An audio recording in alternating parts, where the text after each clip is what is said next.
আন্দামানে এলে আন্দামানের এই nail island, যেটাকে শহীদ দ্বীপ বলা হয়, সেই আইল্যান্ডের এই রিসোর্টটিতে দুদিন থাকুন। আর রিসোর্টের ওনারের আতিথেয়তা সত্যি একটা অন্য মাত্রা এনে দেয়। এখানে মোট 6টি কটেজ কমপ্লিট হয়েছে, বাকি 2টির কাজ এখনও চলছে। এগোনো যাক। ওই দূরের যেটা দেখা যাচ্ছে সেগুলো এখনও চলছে, মানে খুব শীঘ্রই কমপ্লিট হয়ে যাবে আশা করা যায়, যা এখানকার ওনার যা বললেন আর কি। রিসোর্টের উল্টো দিকে রয়েছে সাজানো বাগান। চলুন এই বাগান ধরে এগোনো যাক। এর মাঝখানে বলি, বেশি মাত্রায় সাবস্ক্রাইব বন্ধুরা করছে কই?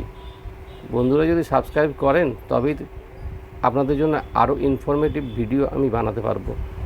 এর পরের ভিডিও আশা করি দেখাতে পারবো লাদাখ যাওয়ার সম্পূর্ণ তথ্য। রিসোর্টের ঠিক উল্টো দিকে রয়েছে বিচ।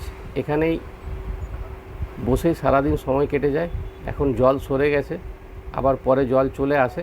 এই রিসোর্টটি বুকিং করার জন্য ডেসক্রিপশন বক্সে নম্বর দেওয়া থাকবে, সরাসরি যোগাযোগ করে যেতে পারেন। খাওয়া দাওয়া সম্পূর্ণ বাঙালিয়ানা, অতি যত্ন সহকারে পরিবেশন করেন এখানকার যে ওনার দীপঙ্কর বাবু এবং তার সঙ্গে স্টাফরা। খুবই ভালো লেগেছে আমাদের, সেই জন্য আপনাদের জানালাম। সাবস্ক্রাইব করুন, লাইক করুন। পরের ভিডিও অতি শীঘ্রই আনতে চলেছি।